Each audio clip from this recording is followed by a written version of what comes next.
बच्चों, I am अर्चना चौधरी। हम पढ़ रहे हैं चैप्टर 9 बायोमोलिक्यूल्स, क्लास 11th। इसमें हम पढ़ रहे हैं how to analyse chemical composition.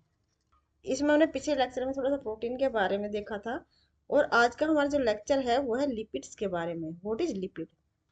Lipid जो है वो फैटी एसिड के एस्टर होते हैं जो ग्लिसरॉल प्लस फैटी एसिड के मिलने से बनते हैं, उनको कहते हैं लिपिड। मतलब ये फैटी एसिड के एस्टर होते हैं, मतलब इसमें एस्टर बॉन्ड बनता है। ये होता है ग्लिसरॉल, CHOH, COH और COH। ठीक है, ये है ग्लिसरॉल। इसे 3 मॉलिक्यूल फैटी एसिड के ऐड होते हैं। जब एक फैटी एसिड का मॉलिक्यूल जुड़ता है तो उसको कहते हैं मोनोग्लिसराइड। मोनोग्लिसराइड्स। जब 2 होते हैं डाइग्लिसराइड, 3 होते हैं ट्राइग्लिसराइड। इसे एक बार देखते हैं। ये है ग्लिसरॉल। ठीक है, 3 कार्बन मॉलिक्यूल, 3 कार्बन है, 1 2 और 3। ठीक है, ये होता है फैटी एसिड। जो फैटी एसिड होती है कार्बन की एक लॉन्ग चेन होती है, इसको कहते हैं हाइड्रोकार्बन। हाइड्रोकार्बन की एक लॉन्ग चेन होती है जो 1 से लेकर 1780 तक इसमें मॉलिक्यूल होते हैं, इसलिए इसको कहते हैं सी। इधर आर और ये COOH। ये होती है कार्बन की चेन। मतलब ये एक कार्बन से लेके 17 18 तक इसमें कार्बन होते हैं लिपिड में। ठीक है, ये है फैटी एसिड। ये फैटी एसिड है। जब ये फैटी एसिड ग्लिसरॉल से रिएक्ट करते हैं तो इसमें रिएक्शन के बाद जो प्रोडक्ट बनता है उसको कहते हैं लिपिड। तो ये मोनोग्लिसराइड से लेकर ट्राइग्लिसराइड तक होता है। मोनो जिसमें एक फैटी एसिड जुड़ती है, डाई जिसमें 2 जुड़ती हैं, और ट्राई जिसमें 3 फैटी एसिड जुड़ती हैं। और जब फैटी एसिड ग्लिसरॉल से रिएक्ट करती है ना तो उसमें H2O का मॉलिक्यूल रिलीज होता है इस तरह से। COH का OH और ग्लिसरॉल के OH से हाइड्रोजन रिएक्ट करके एक मॉलिक्यूल जो है H2O का एलिमिनेट होता है। ठीक है ना, जब 3 फैटी एसिड जुड़ते हैं 3 मॉलिक्यूल H2O के रिलीज होते हैं। ठीक है ना, तो इसीलिए इसको कहते हैं डिहाइड्रेशन। डी में से निकलना, जिसमें वाटर मॉलिक्यूल निकलता है उसे कहते हैं डिहाइड्रेशन रिएक्शन। चूंकि इसे कंबाइन हो रहा है इसलिए इसे कॉम्बिनेशन रिएक्शन भी बोलते हैं। ठीक है, ये है ट्राइग्लिसराइड। इसमें 3 फैटी एसिड के मॉलिक्यूल जुड़े हैं तो इसको कहते हैं ट्राइग्लिसराइड।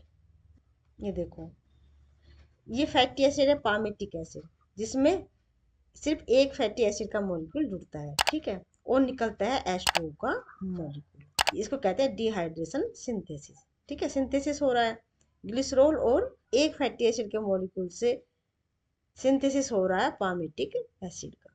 ये है ट्राइग्लिसराइड। इसमें 3 मॉलिक्यूल जो है फैटी एसिड के जुड़े हैं, इसको कहते हैं triglyceride. Lipid are generally water insoluble. सबको पता है जो लिपिड होते हैं ना, जो फैट होते हैं, वो इनसोलेबल होते हैं वाटर में।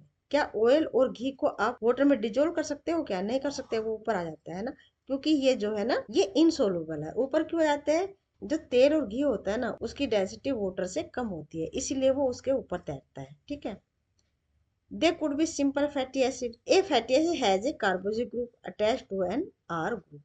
जो सिंपल फैटी एसिड होती है ना उसमें एक कार्बोक्सिल ग्रुप होता है, जैसे ये है। ये एक तो कार्बोक्सिलिक ग्रुप होता है और एक इसमें ये आर चेन होती है। मतलब ये कार्बन मॉलिक्यूल को दर्शाता है कि कितनी लंबी वो चेन है। The R could be methyl CH2, मतलब सिर्फ एक कार्बन का भी हो सकता है, 2 कार्बन भी हो सकते हैं, उनका हायर नंबर भी हो सकता है। 1 कार्बन टू 19 कार्बन इसमें होते हैं। फॉर एग्जाम्पल पामेटिक एसिड है 16 कार्बन इंक्लूडिंग कार्बोक्सिलिक कार्बन। जो पामेटिक एसिड है वो सिंपली उसमें 16 कार्बन होते हैं। अभी देख, ये है पामेटिक एसिड, इसमें 16 कार्बन होते हैं। 1 2 3 4 5 6 7 8 9 10 11 12 13 14 15 एंड 16 कार्बन ये होता है। और ये सिंपल होता है, मोनोग्लिसराइड ही होता है, क्योंकि इसमें एक ही फैटी मॉलिक्यूल अटैच होता है। Arachidonic acid has 20 carbon atom including the carboxylic carbon. जो आर्किडोनिक एसिड है उसमें 20 कार्बन एटम होते हैं। Fatty acid could be saturated without double bond. जो फैटी एसिड होती है टू टाइप की होती है, वो सैचुरेटेड भी हो सकती है और अनसैचुरेटेड भी हो सकती है। जिसमें कार्बन कार्बन के बीच में कोई भी डबल बॉन्ड नहीं होता है उसे बोलते हैं सैचुरेटेड। सैचुरेटेड मतलब कार्बन की जो वैलेंसी होती है ना वो फुलफिल होती है चारों तरफ से, उसमें कोई भी फ्री इलेक्ट्रॉन नहीं होता है, मतलब उसमें जो एटम से एटम के बीच जो बॉन्डिंग है ना वो स्ट्रोंग है, वो हिल नहीं सकते हैं, वो हिल नहीं सकते तो इसका मतलब क्या है, वो सॉलिड फॉर्म में होंगे क्योंकि स्ट्रोंग है ना। सॉलिड फॉर्म में कौन होंगे, जो जो फैट होते हैं, जो घी वगैरह है ना, वो सैचुरेटेड फैटी एसिड की वजह से होते हैं। वो रूम टेम्परेचर पर सॉलिड होते हैं, घी भी रूम टेम्परेचर पे सॉलिड ही होता है। जबकि जितने भी प्लांट से ऑयल्स निकलते हैं वो अनसैचुरेटेड होते हैं। अनसैचुरेटेड मतलब उनके बीच में डबल बॉन्ड होता है, डबल बॉन्ड होता है, कार्बन कार्बन के बीच में डबल बॉन्ड होता है, उसे कहते हैं अनसैचुरेटेड। ठीक है, उनकी सभी वैलेंसी जो फुलफिल नहीं होती है, इसीलिए वो जो रूम टेम्परेचर पे लिक्विड स्टेट में मिलते हैं, लिक्विड। जितने भी तेल वगैरह होते हैं ना ऑयल्स, वो सभी अनसैचुरेटेड है, जबकि जो फैट है वो सैचुरेटेड होते हैं। इसलिए जो ऑयल है ना वो इजीली डाइजेस्ट हो जाता है और फैट जो है इजीली डाइजेस्ट नहीं होता है। Fatty acid could be saturated without double bond और अनसैचुरेटेड विद वन और मोर कार्बन कार्बन के बीच में डबल बॉन्ड होता है। ये है, ये कार्बन कार्बन के बीच डबल बॉन्ड है, कार्बन के बीच में डबल बॉन्ड है, डबल बॉन्ड है ना। तो ये है unsaturated fatty acid with double bond, है ना।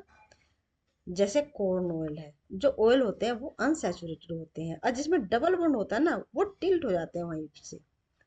जैसे ये ट्राइग्लिसराइड है, एक ये दो तीन, तीन फैटी एसिड जो है एक ग्लिसरॉल का मोलिक्यूल है। ये ग्लिसरॉल है और ये तीन फैटी एसिड है, जो ये सीधे मिलते हैं ना ऐसे, इसका मतलब ये सैचुरेटेड है, सैचुरेटेड है। लेकिन जब ये टिल्ट होते हैं, मान लीजिए ग्लिसरॉल है, ये दो है और ये तीसरा है ना, ये ऐसे टिल्ट हो जाता है। ठीक है, इसका मतलब उसमें डबल बॉन्ड है, इसमें डबल बॉन्ड है। ये जो देख के बता सकते हो टिल्ट है ना, ये इसका मतलब इसमें डबल बॉन्ड है और ये स्ट्रेट है, इसमें कोई डबल बॉन्ड नहीं है। Another simple lipid is glycerol which is try hydroxy propane. जो ये लाइन है ना ये गलत दे रखी है, क्योंकि सिंपल लिपिड जो है ग्लिसरॉल नहीं होता है, ग्लिसरॉल पर फैटी एसिड से मिलके लिपिड बनता है, ठीक है ना। मैनी लिपिड है both glycerol and fatty acid, many नहीं, सबकी सब जो लिपिड होती है वो ग्लिसरॉल और फैटी एसिड से ही मिलके बनती है। The fatty acid are found esterified with glycerol, मतलब जो बॉन्ड बनता है ना उसमें ओ सी ओ, ये होता है एस्टर बॉन्ड, ये है एस्टर बॉन्ड, ठीक है ना, ये एस्टर बॉन्ड। ये ग्लिसरॉल होता है CHOH H, ये क्या है, ग्लिसरॉल। जब फैटी एसिड से रिएक्ट करता है तो फैटी एसिड को जो COH ग्रुप होता है ना, COH, ये तो COH का जो है OH और ग्लिसरॉल का H, ये रिएक्ट करते हैं आपस में और एक मॉलिक्यूल निकल जाता है H2O का, है ना। जो ये बॉन्ड बनता है ना बीच में C, ये जो बॉन्ड बनता है ऐसे, इसको कहते हैं एस्टर बॉन्ड। ये बन रहा है एस्टर बॉन्ड, ठीक है। ये है, ये C डबल बॉन्ड O, ये तो COOH है ना, ये H इधर है, तो जो ये बना ना ये, इसको बोलते हैं ester linkage. They can be then monoglyceride, जब एक फैटी एसिड जुड़ता है तो उसे मोनोग्लिसराइड बोलते हैं, जब दो जुड़ती हैं तो डाइग्लिसराइड, और जब तीन जुड़ती हैं तो उसे ट्राइग्लिसराइड बोलते हैं। ये है ट्राइग्लिसराइड और ये है एस्टर लिंकेज, ये एस्टर लिंकेज है, ठीक है। और ये है फैटी एसिड। तो फैटी एसिड और ग्लिसरॉल के बीच में जो एस्टर बॉन्ड बोलते हैं उसे कहते हैं एस्ट्रिफिकेशन, ठीक है ना, उसकी वजह से लिपिड बनती है। These are also called fat and oil based on melting point, मतलब जो फैट होते हैं ना वो सैचुरेटेड होते हैं, जो ऑयल होते हैं वो अनसैचुरेटेड होते हैं। जो फैट में जो है ना कोई भी वैलेंसी फ्री नहीं होती है, जो चार वैलेंसी होती हैं कार्बन की वो फुलफिल होती है चारों तरफ से, मतलब उसमें कोई भी डबल बॉन्ड नहीं मिलता है, इसका मतलब उसका मेल्टिंग पॉइंट जो हाई होता है। मेल्टिंग पॉइंट मतलब मेल्ट करने के लिए ज़्यादा टेम्परेचर की जरूरत होती है, उसे कहते हैं मेल्टिंग पॉइंट हाई होना, है ना। ज़्यादा टेम्परेचर चाहिए इसका मतलब वो रूम टेम्परेचर पर सॉलिड रहेंगे, तो वो फैट होते हैं, जबकि ऑयल होते हैं अनसैचुरेटेड, मतलब उनके बीच में मिलता है डबल बॉन्ड, कार्बन कार्बन के बीच में डबल बॉन्ड होने की वजह से उसका जो मेल्टिंग पॉइंट होता है वो कम होता है, और वो रूम टेम्परेचर पर लिक्विड होते हैं। ऑयल है लोअर मेल्टिंग पॉइंट, जैसे एग्जाम्पल जनरली वो ऑयल होते हैं, hence remain as oil in winter, liquid होते हैं ना ऑयल, सर्दियों में भी बैठते कहाँ हैं। Can you identify a fat from the market, some lipid have phosphorus and a phosphorylated organic compound in them, मतलब जैसे ये ग्लिसरॉल है, ग्लिसरॉल से 3 फैटी एसिड ऐसे जुड़े हैं, तो इसे एक फैटी एसिड की जगह फास्फोरस आ जाता है, फास्फोरस मॉलिक्यूल जुड़ जाता है, ठीक है ना। तो उसको कहते हैं फिर फोस्फोलिपिड। फोस्फोलिपिड जो मेम्ब्रेन में मिलता है, ठीक है ना, जो सेल मेम्ब्रेन में फोस्फोलिपिड मिलता है ना, उसकी वजह से ही जो सेल मेम्ब्रेन है उसमें फ्लूइडिटी मिलती है, तरलता मिलती है। जो फैटी एसिड होते हैं ना वो इनसोलुबल होते हैं वाटर में, जबकि फास्फोरस जो है वो सोलुबल होता है, मतलब वो वाटर लविंग होता है। उनको कहते हैं these are phospholipid, they are found in the cell membrane, जैसे लेसिथिन है, lecithin is one example. Some tissue specific the neural tissue have lipid with more complex structure, जो हमारे न्यूरॉन्स होता है ना, जो हमारा ब्रेन होता है, उसे बहुत ज़्यादा ऑयल और फैट की ज़रूरत होती है उसके मेटाबॉलिज्म में, है ना, उसकी रिएक्शन में, बहुत सारी रिएक्शन में उसे फैट और ऑयल चाहिए, इसलिए फैट और ऑयल जो है ना हमारे लिए एसेंशियल होते हैं। इसलिए ये नहीं सोचना चाहिए कि उससे ओबेसिटी हो जाएगी, नहीं, ये बहुत ज़्यादा जरूरी होती है। ओबेसिटी जब होती है कि जितना हम कंज्यूम कर रहे हैं ना उसे हम बर्न नहीं कर पा रहे हैं ना, एक्सरसाइज नहीं कर पा रहे हैं, तो इसीलिए क्या है, वो फैट है ना वो जमा होने लगता है हमारे बेली में, माउथ पे, स्किन के नीचे, है ना, तो इससे क्या ओबेसिटी होती है। तो इस लेक्चर के टॉपिक में एक इम्पोर्टेंट इंफॉर्मेशन और मुझे देनी है, जो कार्बन, हाइड्रोजन एंड ऑक्सीजन जब 1:1 के रेशियो में होते हैं ना तो वो होते हैं कार्बोहाइड्रेट। जब CHO में जो कार्बन की परसेंटेज है ना ऑक्सीजन से ज्यादा होती है, मतलब ऑक्सीजन इसमें कम होता है, उस वो जनरली होते हैं फैट। नंबर 3, CHO के साथ जब नाइट्रोजन भी होती है ना वो होते हैं प्रोटीन, वो होते हैं प्रोटीन। ये जनरल सी इंफॉर्मेशन है, इसे ध्यान रखना, ठीक है बच्चों। तो आज हमने लिपिड के बारे में पढ़ा कि लिपिड जो है ट्राइग्लिसराइड होते हैं, मोनोग्लिसराइड और डाइग्लिसराइड भी हो सकते हैं। दो टाइप के होते हैं, सैचुरेटेड और अनसैचुरेटेड होते हैं।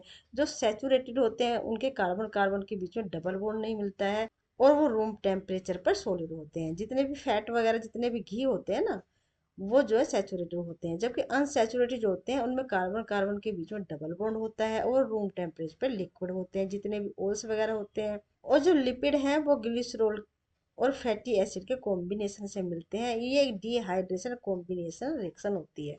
इसमें एक थोड़ा सा और बचा है, इसमें ये भी दे रखा है कोलेस्ट्रॉल, ये स्टीरॉयड है। जो स्टीरॉयड होते हैं ना वो भी हाई मोलिकुलर वेट लिपिड होते हैं, और स्टीरॉयड में होता है कोलेस्ट्रॉल।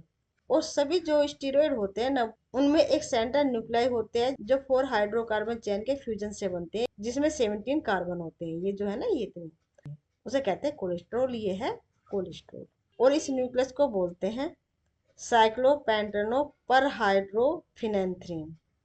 इसे कुछ और भी स्ट्रक्चर दे रखी है, ये फैटी एसिड है, इसके एक तरफ होता है COH, और ये CH3 से ये होती है लॉन्ग चैन, ये कितनी भी हो सकती है, इसमें 14 कार्बन की है ना। ये ग्लिसरॉल है, CH2OH CHOH CH2OH, और ये दोनों जब कंबाइन होते हैं ना तब ये बनाते हैं लिपिड्स, जो मोनोग्लिसराइड, डाइग्लिसराइड और ट्राइग्लिसराइड के रूप में मिलते हैं। ये ट्राइग्लिसराइड है, इसमें एक ग्लिसरॉल मॉलिक्यूल से 3 फैटी एसिड जुड़ी है। ये फॉस्फोलिपिड, इसमें एक फॉस्फोरस का ये मॉलिक्यूल जुड़ा है, फॉस्फोरस का मॉलिक्यूल जुड़ा होने की वजह से इसको फॉस्फोलिपिड बोलते हैं। ये है लेसिथिन, ठीक है, मतलब फैटी एसिड की जगह ये फॉस्फोरस हो गया, और एक लॉन्ग चेन ये कार्बन मॉलिक्यूल इससे अटैच होता है, और इसकी वजह से जो सेल मेम्ब्रेन है ना उसमें फ्लूइडिटी मिलती है। तो ये था आज का टॉपिक। अगर आपको ये वीडियो पसंद आई है तो चैनल को लाइक शेयर सब्सक्राइब जरूर करें। मिलते हैं नेक्स्ट टॉपिक में जिसमें हम पढ़ेंगे न्यूक्लियोटाइड।